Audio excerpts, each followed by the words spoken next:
Y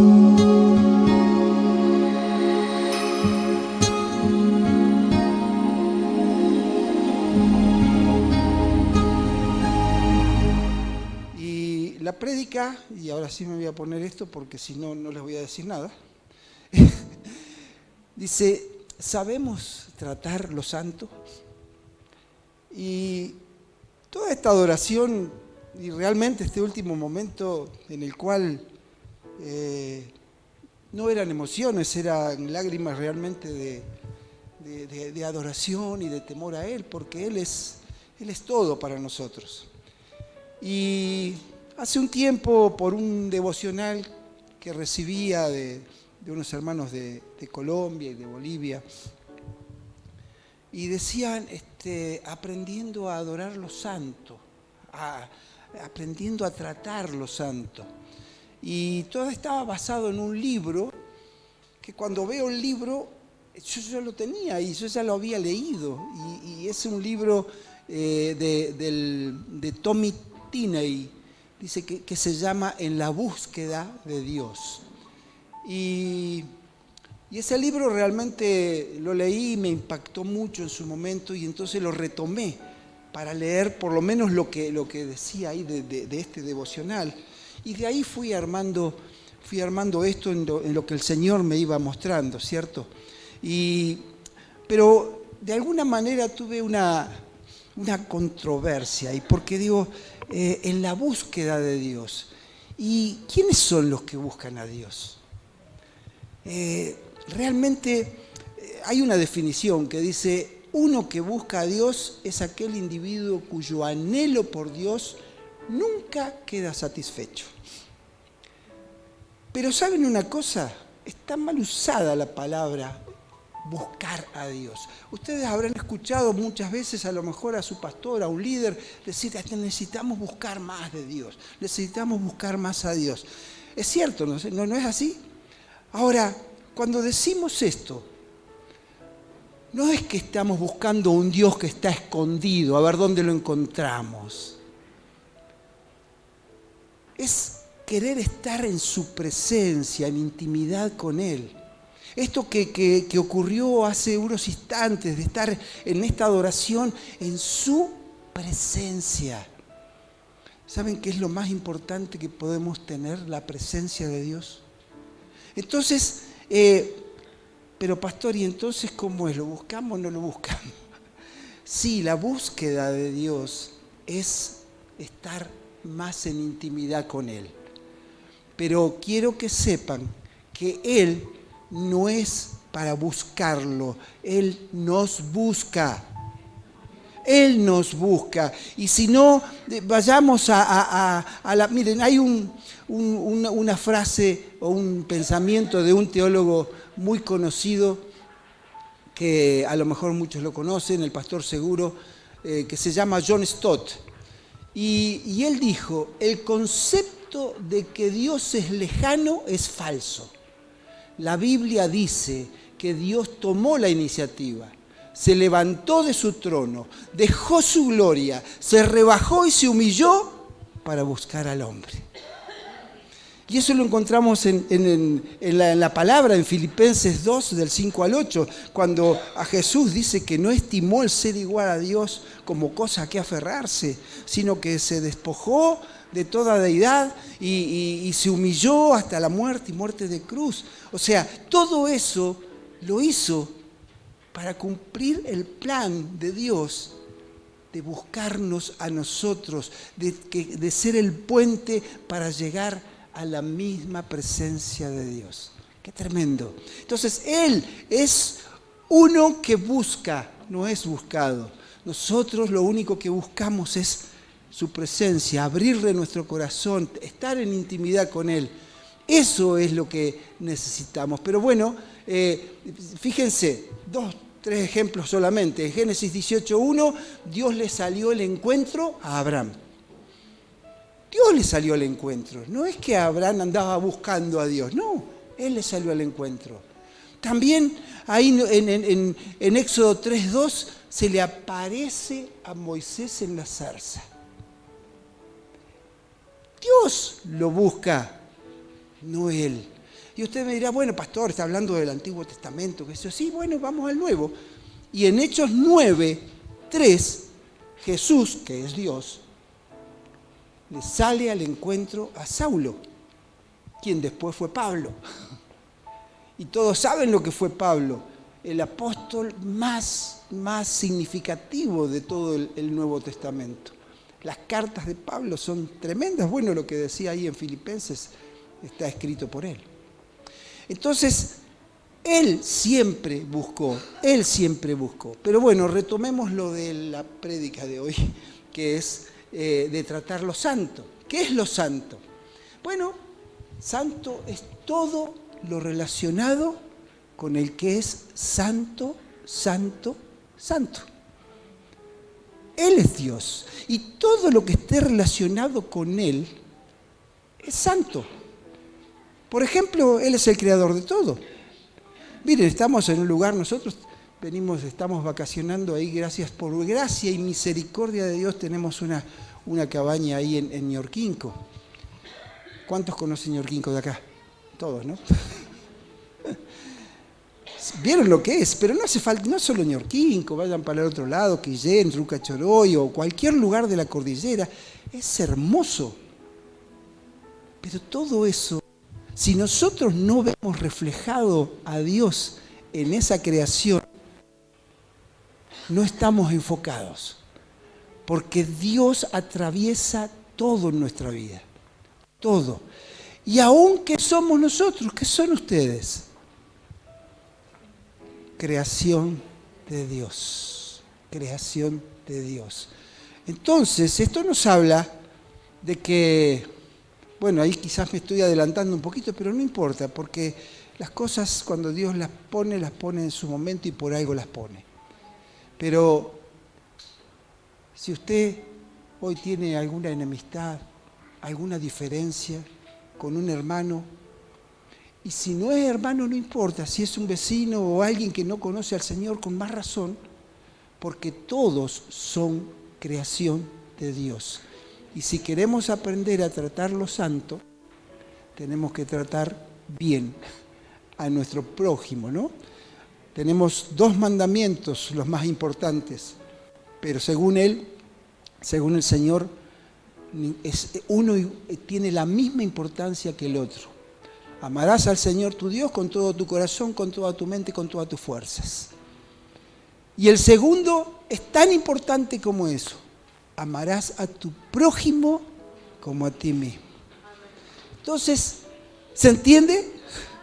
Nos damos cuenta de que hay cosas que tenemos que descubrir quién verdaderamente es Dios, darle la importancia que verdaderamente tiene, porque el enemigo se encargó de minimizar la imagen de Dios. Entonces tenemos que tener cuidado con eso. Y la presencia de Dios es todo. Si leemos en el Antiguo Testamento, cuando Salomón terminó de hacer el templo y lo presentó, que llamó a todos los sacerdotes, todos estaban ministrando, ¿y qué fue lo que pasó? Descendió Dios como la nube, llenó el templo y tuvieron que salir porque no podían seguir ministrando. O sea, Dios se hace presente siempre. Dios estaba aquí en este momento de la adoración. Dios está siempre. Solo tenemos que descubrirlo. ¿Se entiende? Y la pregunta sería, porque si queremos que esto que pasó recién sea todas las reuniones y cada vez más, y cada vez más, y cada vez más, necesitamos aprender a tratar lo santo. Necesitamos tener esa reverencia por Él, por todas las cosas de Dios. Y realmente que tengamos ese hambre y sed manifiesto. Manifestarlo realmente. No que uno lo sienta y es solo personal. No, manifiéstelo. No tenga vergüenza. Dios no nos avergüenza jamás, jamás. Entonces tiene que haber una manifestación del amor y de la necesidad y del hambre y de la sed de Dios en cada reunión. Y en cada lugar y donde estemos. Las 24 horas, los 365 días del año. La pregunta sería, ¿queremos realmente la presencia de Dios en nuestros servicios? ¿Estamos dispuestos a pagar el precio? Porque todo tiene un costo, pero es mayor el costo que Él pagó por vos y por mí. Entonces ahí es donde tenemos que recapacitar y ver. Ahora, si es así y lo anhelamos, entonces empecemos a recapacitar y a ver verdaderamente a quién adoramos. No es una imagen, no es una estatua, no es ni siquiera una persona, es el Dios eterno, el que creó todo. Entonces, si tenemos esa realidad, si la entendemos y cada día la hacemos más carne en nosotros, las cosas que van a suceder son maravillosas. Porque Dios es maravilloso. Él es asombroso, ¿o no? Pero tenemos que aprender, y para aprender tenemos un ejemplo muy grande en la Biblia. Y permítanme leer la palabra en Primera de Crónicas 13, que es cuando David intenta trasladar el arca. Si en el Antiguo Testamento buscaban la presencia de Dios, ¿dónde la encontraban? En el tabernáculo. ¿Qué había en el tabernáculo? El arca.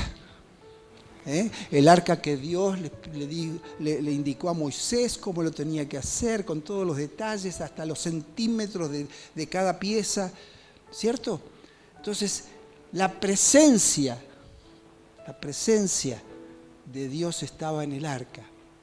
Ahora, ¿qué pasó? En la época del sacerdote Elí, en una de las batallas con los filisteos se llevaron el arca, la capturaron, porque los derrotaron a los israelitas y dijeron, acá está el poder de Dios y lo llevamos, del Dios de los israelitas. Y lo llevaron y lo pusieron ahí en un lugar donde, al lado del dios Dagón, un dios que tenían los filisteos. Y al otro día cuando fueron a verlo, el Dagón estaba tirado en el piso, cabeza abajo, al lado del arca. No entendían nada. Bueno, fueron, lo levantaron. Al día siguiente, no solo estaba de la misma manera, sino que tenía los pies y la cabeza partida. Después de eso lo sacaron de ahí, lo llevaron a otro lado. Y empezó a haber plagas, empezaron a tener llagas, tumores. Durante 7 meses estuvo el arca en territorio filisteo. Y al final consultaron a sus dioses, no, tienen que devolverla, hay que devolverla. Prepararon un carro, la llevaron, la hicieron ir con 2 vacas, y les había dicho, si va a Bet-Semes es porque lo tenían que devolver, y el carruaje fue hacia Bet-Semes. Y lo recibieron con alegría, habían devuelto el arca. Y ahí todos rompieron esa carreta, la partieron, mataron las vacas, hicieron un holocausto en honor a Dios, al arca. Pero cometieron un error. Algunos de curiosos fueron a mirar adentro del arca. Y en la ira de Dios murieron 70 personas ahí. Y bueno, hubo mucha angustia y dijeron, la llevamos a los de Abinadab. Querí, como era el nombre, que ya es un nombre difícil, pero bueno, ahí se los voy a leer después. Pero ahí donde estaba el sacerdote Abinadab y sus hijos, y ahí estuvo 20 años el arca. y en 20 años no pasó nada. Y los israelitas pensaron que Dios se había ido. Y durante esos 20 años vino el reinado del rey Saúl. Y Saúl jamás se preocupó o se interesó por ir a buscar el arca, que era la misma presencia de Dios. Por eso Saúl de última fue destituido y ahí empezó y entró el rey David en juego. Que no le fue fácil llegar al reinado. Bueno, no les voy a contar esa historia, ustedes la conocerán y si no, léanla porque es hermosa. Pero fue rechazado por su papá, por sus hermanos. Bueno, todo esto que le pasó a David, pero David fue el que mató al gigante. Y David siempre adoró a Dios, siempre adoró a Dios. Por eso esto de la adoración. Él solo en el campo con las ovejas y su arpa, él adoraba a Dios. Él tenía intimidad con Dios y por eso Dios estaba con él.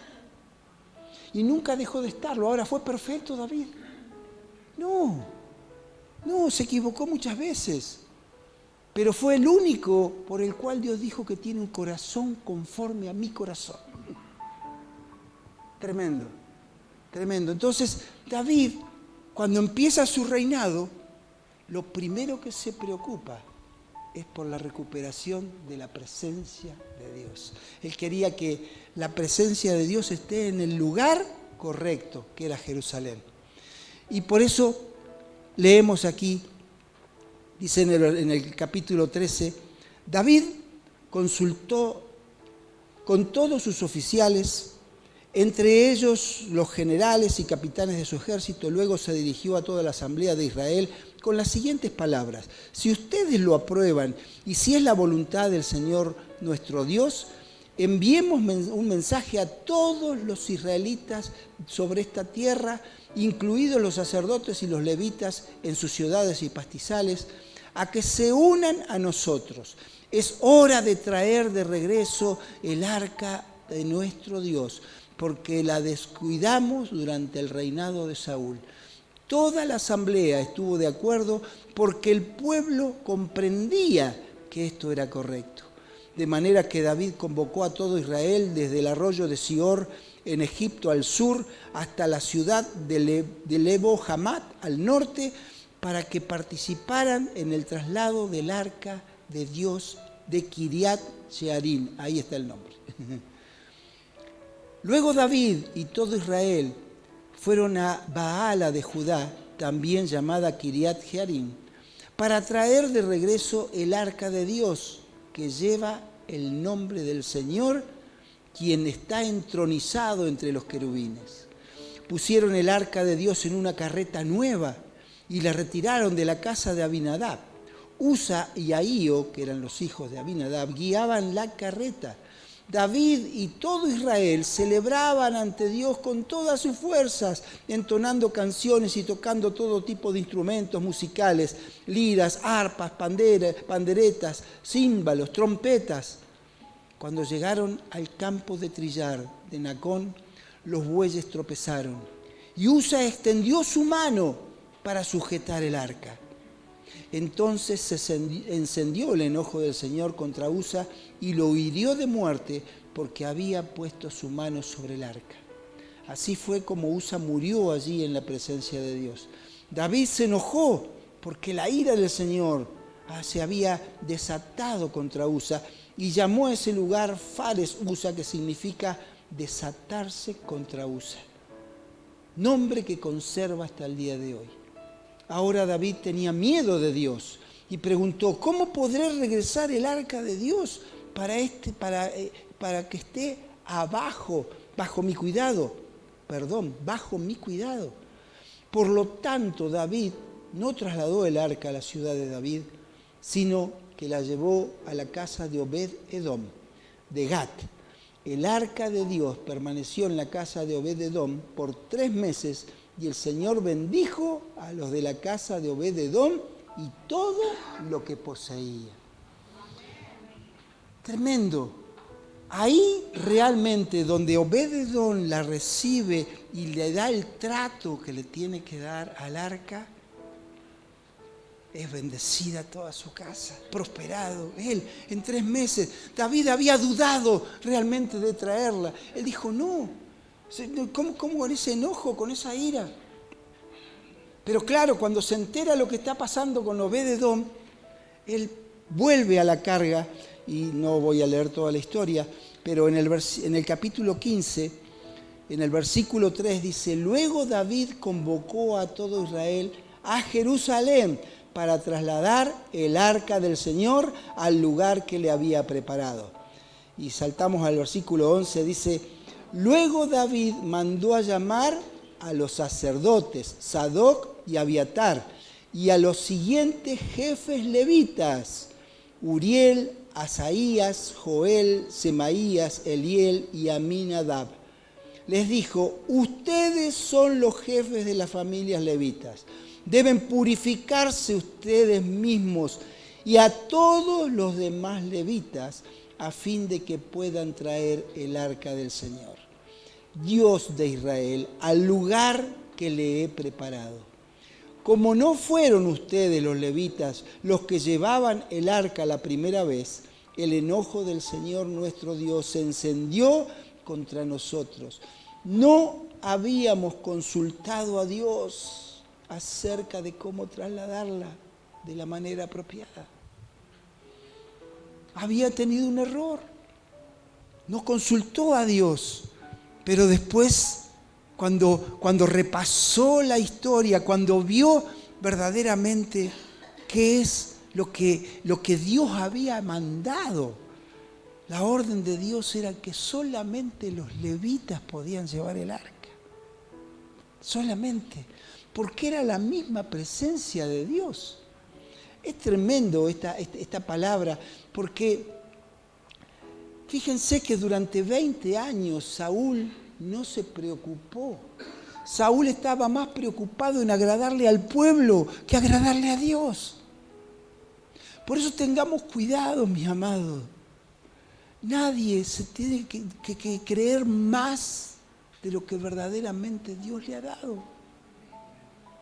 Y tratar siempre al otro como más importante que uno. Esa es la clave para que Dios se agrade, porque Él lo dice: ama a tu prójimo como a ti mismo. Tenemos que tratar las cosas de Dios como Dios dijo que las tratáramos. Y de esa manera podremos gozar de su presencia permanentemente. Qué tremendo, qué tremendo. La iglesia del Señor ha estado dormida durante mucho tiempo. El enemigo se ha encargado de distraernos, se ha encargado de sacarnos del foco que es Dios, es Cristo, es Espíritu Santo. Y la iglesia ha dormido, ha estado distraída, ha jugado a ser iglesia en muchas oportunidades. No digo aquí, No lo estoy diciendo acá, estoy predicando para otro lado. Pero verdaderamente Dios me ha mandado a dar este tipo de mensaje, porque la pandemia que estamos viviendo no es casualidad. ¿A ustedes se imaginan que Dios se le distrajo algo y dijo: uy, se me escapó de las manos? No, Él está siempre en control de todo. Y si esto lo puso el diablo, Dios lo que hace es tomar lo que Él hace y convertirlo en bendición o convertirlo en propósito. En propósito, porque el propósito de Dios es que el pueblo de Dios despierte. Es que nos demos cuenta que la adoración no es un juguete, no es una canción que cantamos y qué lindo que cantamos una canción. No, adorar a Dios es mucho más. Es estar en la misma presencia de Él. Tenemos que hoy no está el arca en un templo. No tenemos que ir a Jerusalén a buscar a la presencia de Dios. Estamos en la gracia, en el nuevo pacto. ¿Dónde está el arca de Dios? En nuestro corazón. En nuestro corazón. Pero aún que la tenemos en nuestro corazón, nos distraemos. Y no le damos bolilla. O nos acordamos cuando vamos al culto, qué lindo, estamos bárbaros. Pero después en los 7 días, de los 6 días restantes de la semana, ¿qué hacemos? La adoración a Dios en nuestro altar, que lo tenemos con nosotros permanentemente, es 24/7. 24 horas, 7 días a la semana. Entonces, porque la adoración no es solamente estar cantando, estar siempre en la presencia. No, todo lo que hagamos tenemos que estar representando a Dios. En nuestro trabajo, en nuestro estudio, en nuestro hogar, en el barrio, jugando con los chicos, en donde estén cada uno. Tiene que mostrarse que Dios está. La presencia de Dios está. ¿Se entiende? ¿Hasta ahí me siguen? ¿No me echan todavía? Como les decía, la iglesia ha estado muy dormida. Pero se terminó la era de los Saúles. Y empezamos con la era de los David. ¿Cuántos están de acuerdo con eso? Amén, gloria a Dios. Se terminó. Ahora, ¿qué pasó? ¿Qué tenemos que hacer? Bueno, yo les puedo decir, pasar tiempo con Dios, oír su voz, hablar con Dios. Pero hay un punto que es fundamental: alejarnos del pecado. Todo lo otro es necesario, pero alejarnos del pecado es fundamental. Porque el pecado es lo que nos aleja de Dios. Es tremendo. Segunda de Corintios 6:14 dice: ¿cómo puede la luz vivir con las tinieblas? Sabemos que cuando la luz de Dios avanza, dice que retroceden las tinieblas. Entonces llenémonos de su luz. Y llenarnos de su luz es alejarnos del pecado. Romanos 5:12 dice: cuando Adán pecó, el pecado entró en el mundo. El pecado de Adán introdujo la muerte, de modo que la muerte se extendió a todos. ¿A cuántos? A todos, porque todos pecaron. ¿Alguno no pecó acá?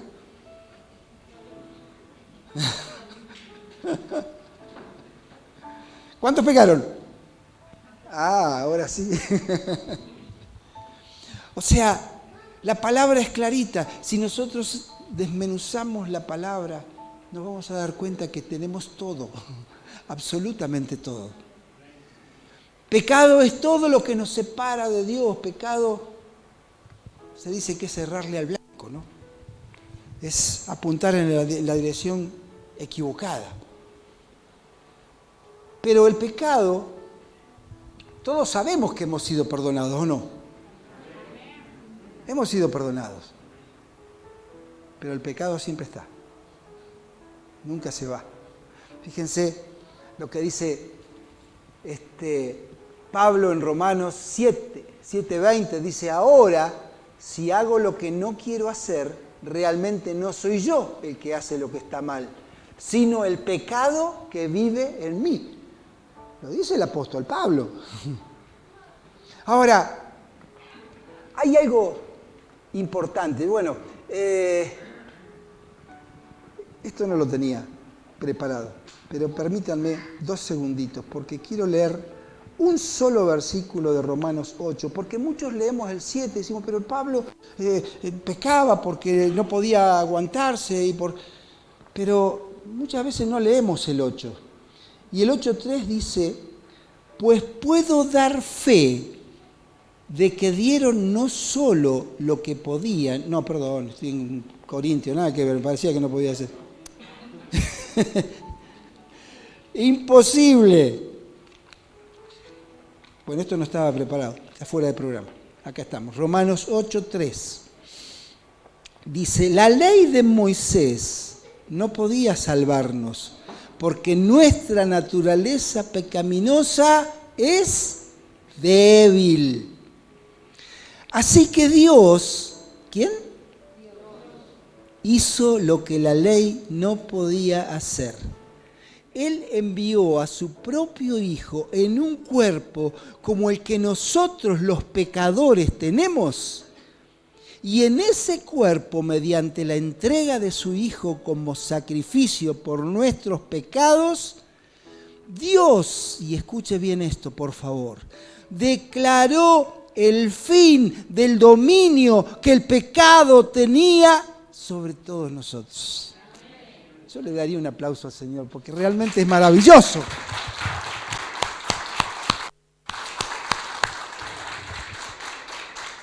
Entonces, no me diga después que, pero el pecado que habita en mí, sí, pero el pecado que habita en usted y en mí, ya le fue quitado el dominio por el Hijo de Dios.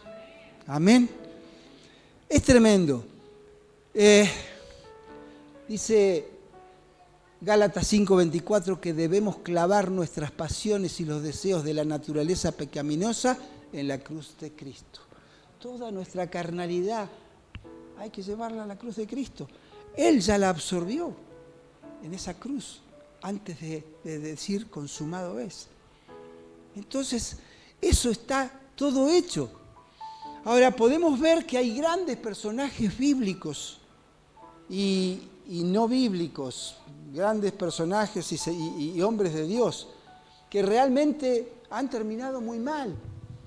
¿Y por qué han terminado mal? Bueno, primero por un deseo exagerado por el poder, por ejemplo, por amor al dinero, por búsqueda desenfrenada por el placer, ser famosos. ¿Saben que yo les decía que el día que no tenga temor no quiero predicar más?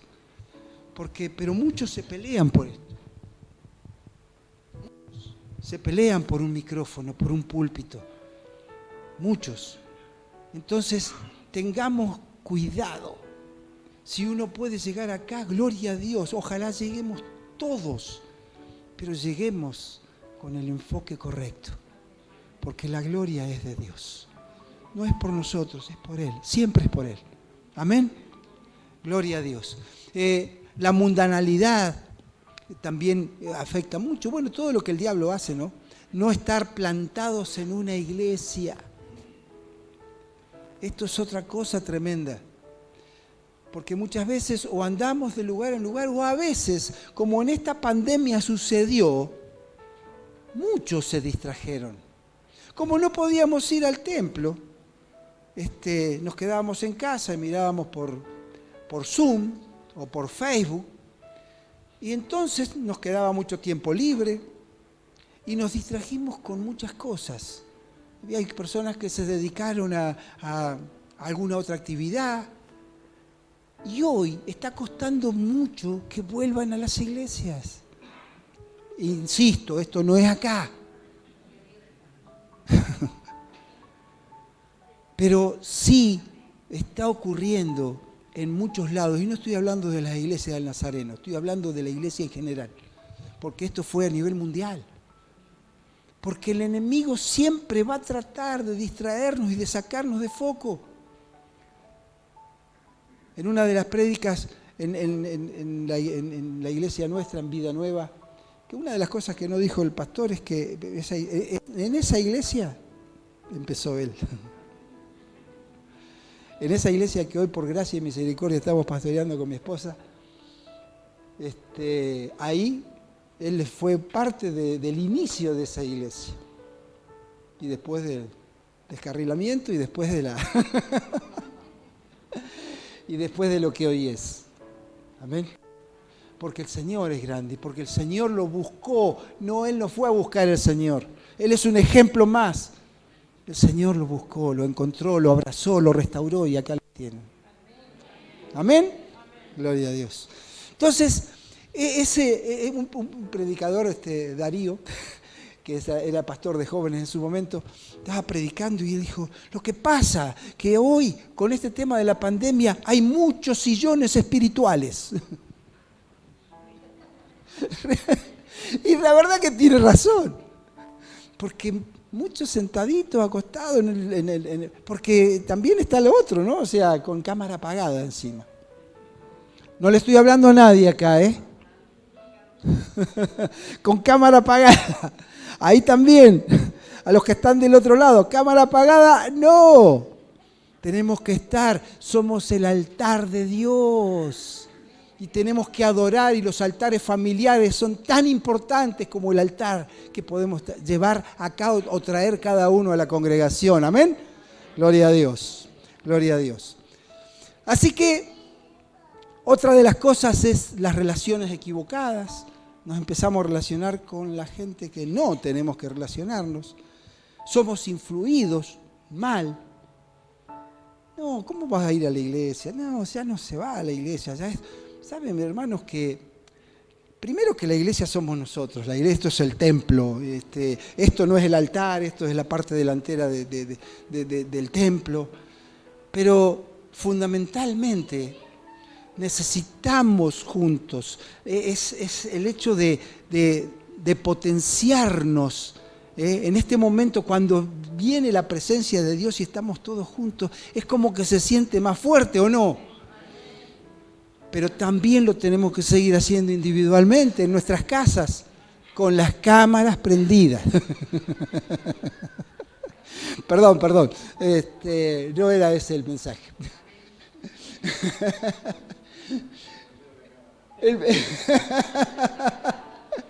El mensaje de la cruz es un mensaje de gracia, pero también de justicia. No nos olvidemos de eso. Dice Salmos 85:10, la misericordia y la verdad se encontraron, la justicia y la paz se besaron. O sea, tenemos que entender que Dios es un Dios justo y Él va a hacer justicia. Y a veces hizo justicia fuerte. ¿Cuántos conocen la historia en Hechos 5, del 1 al 11, de Ananías y Zafira? Si alguno no la conoce, así muy rapidito, les digo que si vayamos primero al 4, donde dice que no había persona que pasara hambre o que tuviera problemas. ¿Por qué? Porque los que tenían le daban el dinero a los sacerdotes para que no falte en la congregación. Y había gente, y uno que vendió un campo que tenía y le llevó todo el dinero a los sacerdotes. Y Ananías y Zafira, creo que fueron movidos más que por el Espíritu de Dios, por la emoción. Porque a veces nos potenciamos, decimos, tenemos que hacer esto, vamos a, ¿no es cierto? Pues quizás nos arrepentimos. Y Ananías vendió una casa que tenía, pero sustrajo del total una parte y llevó lo que restaba. Ahora bien, ¿era obligación de él dar la casa? No. Pero él dijo que el total de esa venta era para el Señor, era para las personas que necesitaban. Entonces, cuando lo ve entrar Pedro, le dice, ¿es el total de la casa lo que traes? Sí. ¿Por qué haces esto? ¿Por qué le mentiste al Señor? Porque no nos mentiste a nosotros. Si te lo hubieses quedado no había ningún problema. Si hubieses dicho que ibas a dar a la mitad y la otra mitad te la quedabas, tampoco había problema. Pero mentiste. Y si todos conocen la historia, en ese mismo instante, Ananías murió. Fue sacado por unos jóvenes, lo enterraron y pasaron unas 3 horas y apareció la mujer sin saber lo que había pasado. Y Pedro le pregunta, ¿es el total, la misma pregunta, ¿no? ¿El total de la heredad, lo que trajeron? Sí, es el total. Entonces, ¿por qué has hecho esto? ¿Qué cosa loca hicieron? ¿Por qué le mintieron a Dios, al Espíritu Santo? Dice, ahí a la puerta están los jóvenes que enterraron a tu esposo y son los que te van a enterrar a vos también. Dice que todo el pueblo tuvo temor. Ahora, no les cuento esto para que ustedes tengan miedo. Dios no actúa de esa manera hoy, pero la justicia de Dios sigue siendo justicia de Dios. Entonces lo que tenemos que entender, ¿quién es Dios? Y si Dios dijo, no mientan, no podemos mentir. Ahora, ¿solo a Dios? No, A cualquiera. La mentira tiene que ser erradicada de nuestras vidas. Porque es pecado. ¿Y el pecado qué hace? Aleja de Dios. ¿Se entiende? O sea, el mensaje es darnos cuenta de quién es verdaderamente el Dios que tenemos. Y no jugamos a ser iglesia. Esto no es para que todos se asusten a ver si me va a caer el fuego de Dios mañana. No. Estamos en la era de la gracia y Dios nos va a dar todas las oportunidades que sean necesarias. No tengan miedo por eso. Amén.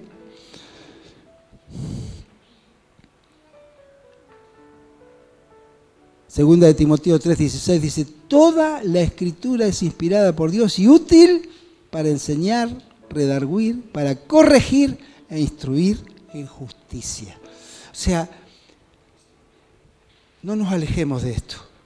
Si queremos estar en una intimidad, en una relación con Dios, no podemos dejar de leer su palabra. Porque acá nos dice todo. Acá nos dice absolutamente todo. Y fíjense, si esta palabra realmente llegó a su corazón, si Dios le habló a alguno en esta mañana, si alguno descubrió que hay algo que está haciendo mal, saben que eso les va a traer tristeza seguramente, angustia. Pero yo les voy a traer una buena noticia de la palabra de Dios, no del pastor Daniel, de la palabra de Dios. Fíjense lo que dice 2 de Corintios 7:10. La tristeza que es según Dios produce un arrepentimiento. Y yo se la quiero leer de acá. 2 de Corintios 7:10. ¿Por qué harán Biblia con letra tan chiquita? Esta la eligió mi esposa. Ay, pero la amo, ¿eh? La amo igual. No.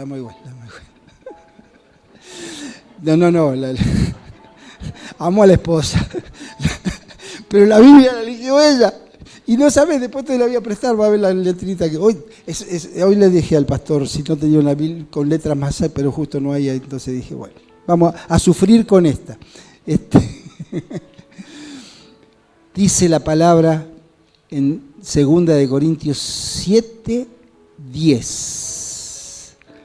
Pues la clase de tristeza que Dios desea que suframos nos aleja del pecado y trae como resultado salvación. No hay que lamentarse por esa clase de tristeza, pero la tristeza del mundo, a la cual le falta arrepentimiento, resulta en muerte espiritual. Así que, mis amados, como les dije, en la palabra está todo.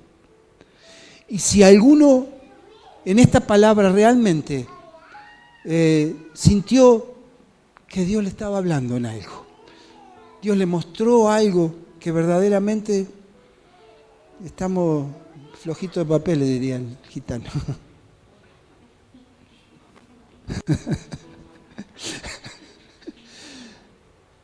Y que puede ser,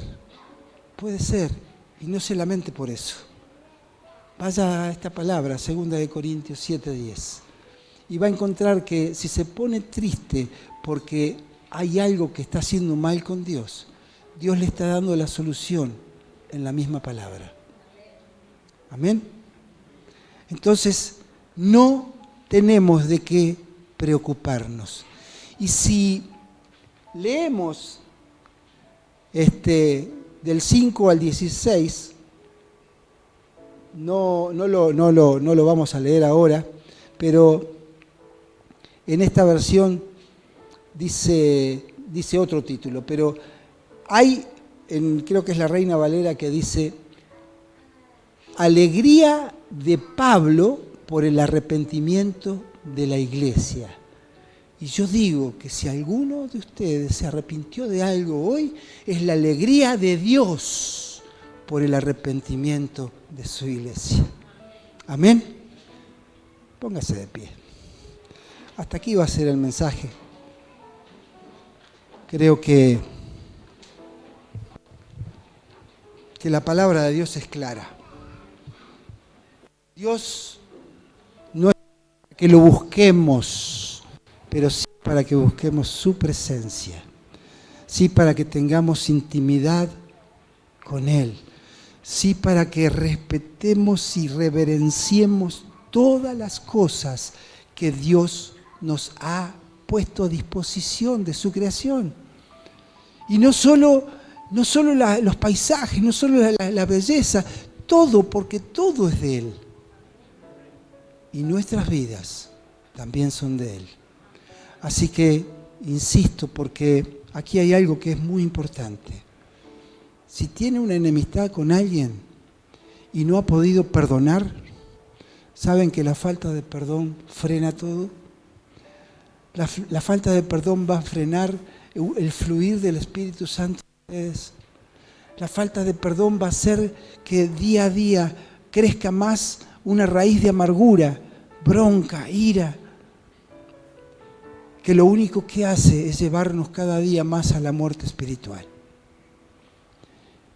En todo caso, porque usted me puede decir, pero pastor, no sabe lo que me hicieron.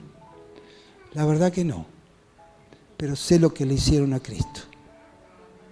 Y con eso me basta. Porque tendríamos que llorar cada uno por todo lo que Cristo sufrió por cada uno de nosotros.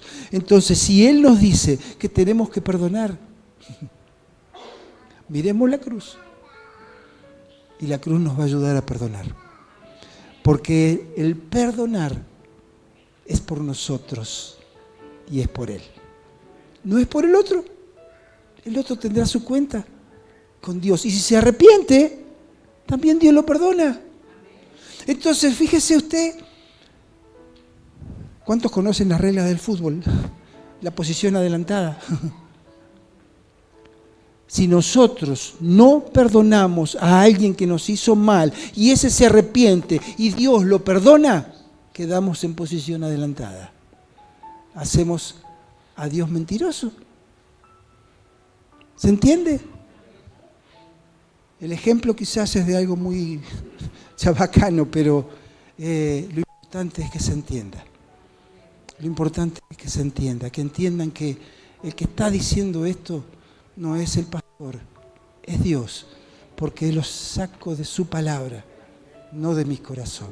También está en mi corazón, gracias a Dios. Y también lucho por sacar todo lo que pueda todavía quedar de mi estructura mundana y algo que pueda impedir el fluir del Espíritu Santo en mi vida. Entonces, qué importante es que si Dios le habló en esta mañana, yo quiero orar por ustedes, pero si hay alguien que Dios le habló en esta mañana, no sienta vergüenza. Saben que la palabra tiene todas las soluciones, pero si tiene ese sentir, yo le voy a pedir que pasen aquí al frente. Cualquiera que diga, oh, hay algo que todavía no puedo solucionar, algo que me está perjudicando en mi relación con Dios, aún algo que hoy le puede haber revelado el Señor y que a lo mejor ni pensaba que era pecado. Si hay alguien, no dude de pasar. Yo voy a estar orando para que realmente Dios y el Espíritu Santo se mueva en medio de esta congregación, pero también en medio de todos los que están en esa cámara, detrás de esa cámara. Porque también lo puede hacer arrodillándose ahí donde está. Ahí donde está. Gracias, Señor. Toda la gloria y la honra es solamente para ti. Gracias por compartir este tiempo lindo de la palabra del Señor. Si este video fue de bendición para tu vida, suscríbete al canal. Dale un clic a la campanita para que te llegue una notificación cada vez que subimos un nuevo video. También puedes darle un me gusta, un pulgarcito para arriba. Esto nos ayudará a llegar a más personas con estos videos. Podés también hacer algún comentario allí en la zona de comentarios de los videos de YouTube. Y por qué no, compartir este video con otras personas, tus familiares, amigos, porque también les puede hacer de mucha bendición. Así que desde ya te agradecemos por apoyarnos y estar allí cada vez que subimos un video. Que Dios te bendiga y será hasta la próxima. Bendiciones.